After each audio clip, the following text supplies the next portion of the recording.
کہ جو رجب کا مہینہ ہے، اس سے پہلے والا مہینہ تھا جو، وہ بیج کاشت کرنے کا مہینہ ہے، کھیتی لگانے کا مہینہ ہے۔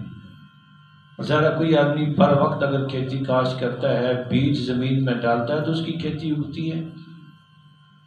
وہ فرماتے تھے کہ جو رجب کا مہینہ ہے یہ زمین میں بیج ڈالنے کا مہینہ ہے، اور جو اس کے بعد شعبان کا مہینہ ہے یہ اس کھیتی کو پانی لگانے کا مہینہ ہے، پانی دینے کا مہینہ ہے، اور رمضان کا مہینہ اس کھیتی کو کاٹنے کا مہینہ ہے۔ فرماتے ہیں من لم یزرع لم یسقی لم یحصد، جس آدمی نے زمین میں بیج ڈالا ہی نہیں ہے وہ پانی کس کو دے گا؟ جس آدمی نے بیج بھی نہیں ڈالا، پانی بھی نہیں دیا، جب لوگ کاٹنے والے اپنی کھیتی کاٹیں گے، اپنے باغوں کا پھل کاٹیں گے، اپنی کھیتی کاٹیں گے، غلہ حاصل کریں گے، اناج گھر لے کے جائیں گے، تو وہ کیا لے کے جائے گا؟ وہ فرماتے ہیں کہ جس نے کھیتی کاشت نہیں کی، اس نے پانی نہیں دیا تو وہ کاٹے گا کیا؟ تو ان کے کہنے کا مطلب ہے کہ یہ نیکی کا مہینہ ہے، رجب سے شروع ہو جاتا ہے، بندہ مومن تیاری شروع کر دیتا ہے، کس کی؟ رمضان کی۔ نبی پاک صلی اللہ تعالی وسلم سے پوچھا گیا کہ یا رسول اللہ، رمضان شریف کے علاوہ مہینہ میں آپ کو سب سے محبوب مہینہ رجب، اپنا شعبان کا مہینہ، آپ بہت زیادہ روزے رکھتے ہیں، تو آپ فرماتے ہیں کہ ہاں میں بہت زیادہ روزے رکھتا ہوں۔ کیوں؟ لتعظیم رمضان کی تعظیم کی وجہ سے، یعنی رمضان کے لیے میں روزے رکھتا ہوں۔ جیسے فرضوں سے پہلے سنتیں، نوافل ہیں، فرضوں کے بعد سنتیں اور نوافل ہیں۔ کیوں؟ فرائض کی تکمیل کے لیے بھی اور فرائض کی تعظیم کے لیے بھی۔ یہ شعبان کے جو دن لفظ ہیں، شین سے مراد شرف ہے، عین سے مراد علم ہے، با سے مراد بر ہے، نیکی کا مہینہ ہے یہ، اس لیے انسان کو بہت زیادہ نیکی اس مہینے کے اندر کرنی چاہیے۔ اور الف سے مراد الفت ہے، اللہ کی محبت بندے کو ملتی ہے۔ نور سے مراد نور ہے کہ جو آدمی اس مہینے بابت عبادت کرتا ہے، اللہ رب العزت اس کے دل کو، اس کے سینے کو نور سے پاک دیتا ہے۔ نبی پاک صلی اللہ علیہ وسلم کا معمول تھا کہ آپ کثرت کے ساتھ روزے رکھتے تھے۔ حضرت اسامہ رضی اللہ تعالیٰ عنہ انہوں نے عرض کیا یا رسول اللہ بہت زیادہ روزے رکھتے ہیں اس مہینے میں، تو آپ نے فرمایا کہ اس مہینے میں اعمال اللہ کی بارگاہ میں پیش ہوتے ہیں، میں چاہتا ہوں کہ میرا عمل اللہ کی بارگاہ میں پیش ہو اس حال میں کہ میں روزے کیا کروں۔ اور ایک روایت کے اندر آتا ہے کہ آپ نے فرمایا کہ اس مہینے میں انسان کی موت کا فیصلہ ہوتا ہے، میں چاہتا ہوں اس حال میں میری موت کا فیصلہ ہو کہ میں روزے کی حالت میں ہوں۔ تو نبی پاک صلی اللہ علیہ وسلم کا معمول تھا، کثرت کے ساتھ روزے رکھنے کا معمول تھا، اور اس کے علاوہ عبادات کرنے کا بھی۔ شعبان کی 15ویں رات تو آئے گی، دن بھی آئے گا، لیکن اس کے علاوہ بھی اس رات کو بھی انسان کو عبادت کرنی چاہیے، کیونکہ اس رات کو ہم شب برات کہتے ہیں، اور اس رات کا نام صرف شب برات نہیں ہے بلکہ اس کا نام لیلۃ القسمہ بھی ہے، تقسیم کی رات، قسمت الارزاق۔ اس رات میں رزق تقسیم ہوتے ہیں۔ رزق تقسیم ہونے کا مطلب یہ ہے کہ اللہ تبارک و تعالیٰ نے فرشتوں کی ذمہ داری، ڈیوٹی لگا رکھی ہے مخلوق تک رزق پہنچانے کی۔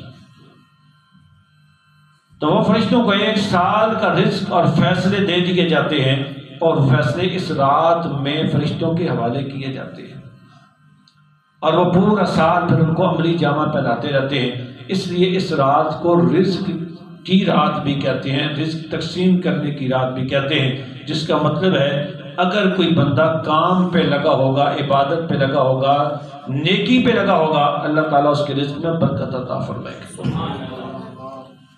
اس لیے اسی طرح اس رات کو لیلۃ التکفیر بھی کہتے ہیں، شب تکفیر، اس کا ایک نام ہے شب تکفیر۔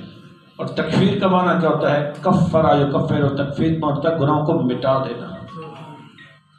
اس کو شب تکفیر اس لیے کہتے ہیں کہ جو آدمی اس رات کو عبادت کرتا ہے، اللہ تبارک و تعالیٰ اس کی اس رات کی عبادت کی برکت سے اس کے گناہوں کو مٹا دیتا ہے، اس کے گناہ بخش دیے جاتے ہیں۔ اور اس کو لیلۃ الاجابہ، شب قبولیت دعا بھی کہتے ہیں۔ اجابت ہوتا ہے قبولیت دعا، اور اس کو شب قبولیت دعا بھی کہتے ہیں، قبولیت دعا والی رات۔ اور ایک روایت میں آتا ہے صحابی کہتے ہیں نبی اکرم صلی اللہ علیہ وسلم کے غلام کہ 5 راتیں ایسی ہیں کہ جس میں دعا ضرور قبول ہوتی ہے. ایک رجب کی پہلی رات، جو ہی رجب کا چاند نظر آئے تو جو رات ہوتی ہے وہ والی رات، اور دوسری شعبان کی 15ویں رات، اور تیسری لیلۃ القدر، اور چوتھی اور 5ویں چھوٹی عید اور بڑی عید والی راتیں. یعنی جو ہی چھوٹی عید کا چاند نظر آتا ہے تو وہ جو پہلی رات ہوتی ہے اس سے پہلے والی عید، دن سے پہلے والی رات، اور اس طرح بڑی عید سے پہلے والی جو رات ہوتی ہے، یہ 5 راتیں ہیں کہ جس میں بندہ دعا کرتا ہے نا. ہمارا طبقہ تو عید کی راتوں میں وہ بازاروں میں گھوم رہا ہوتا ہے، لیکن شیطان کیوں بازاروں میں گھماتا ہے انسان کو؟ ہمارے نوجوان، عورتیں، بچے پوری رات جناب وہ عید کی شاپنگ کرنے کے لیے، کوئی کچھ، کوئی بال کٹانے والے کی دکانوں پہ لائن میں کھڑے ہوں گے پوری رات جناب. کیوں اس طرح شیطان کرتا ہے؟ وہ اس لیے کرتا ہے کہ یہ عید کی مقدس راتوں میں ان فضول کاموں میں پڑے رہیں، اور یہ قبولیت کی راتیں ہیں، ان کے اجر سے، ان کے فیض سے، ان کے نور سے معروم ہو جائیں. انشاءاللہ اگر آپ اس انداز میں کریں گے، اس کی بھی ہفتوں میں حساب برکتیں دیکھیں گے، اللہ تعالیٰ عطا فرمائے گا. وما علیہ الا البلاغ.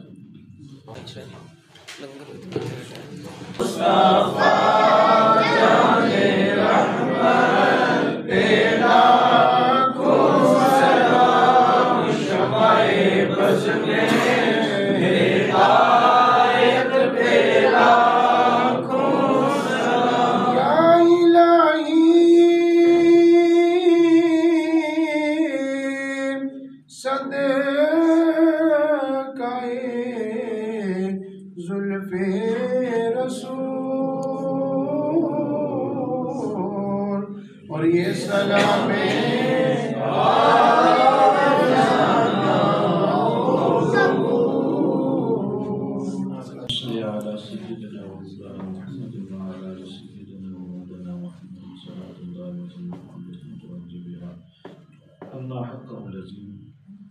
اللهم انك عفو كريم تحب العفو والمعافاة الدائمة في الدين والدنيا والآخرة. اللهم انا نسألك العفو والعافية والمعافاة الدائمة في الدين والدنيا والآخرة. پروردگار عالم جو آج کی محفل پاک کرنے کا کہ اس کو عبادت قبول فرما. لیکن جو کچھ بیان کیا اس کے مطابق ہمیں اس بیمارات اور شعبان کا مہینہ، اگر رمضان شریف کا مہینہ کی زندگی کے جو مقدس ایام مقدس آتے ہیں اس کے مطابق شعبان کے فوائد و ثمرات کو آپ کو استفادہ کی توفیق عطا فرما. نصیب فرما نصیب فرما رمضان شریف کے نصیب فرما. میرے کریم اس کو ہماری بخشش کر دے، آج کی زندگی کا سبب بنا. جو بھی بات پڑا گیا ہے یا ہم نے ہمارے سارے سنوں سے جاتے خلاف تک کیے سب تک کا ہم پیش کرتے ہیں. میرے کریم اس کو سلام علیہ وسلم پیش کرتے اسلاف کرام میں شیخ اعظم پیش کرتے ہیں. بالخصوص محمد صاحب ان کے بات پہلے میرے کریم ان کی سلام کوشش فرما درجات کو بلندی عطا فرما، صحیح فرما. جو بیماروں کو شفا کاملہ عطا فرما، بالخصوص محمد صاحب خالص کی میرے کریم اس میں انہیں شفایت عطا فرما. اعلیٰ جیگر مراد میں اس سے بھی نجات عطا فرما. یہ حضرات میں سے جو ہے متعلقین بیمار ہم کو شفا کاملہ عطا فرما. ایمان اپنے صاحب کی زندگی اور نصیب فرما. اللہم صل علی ملائکۃ والآخرۃ والمسلمین والصالحین. آمین آمین. غفرانک غفرانک ربنا وإلیک المصیر. صلی اللہ تعالی علی محمد وعلی آلہ وصحبہ اجمعین.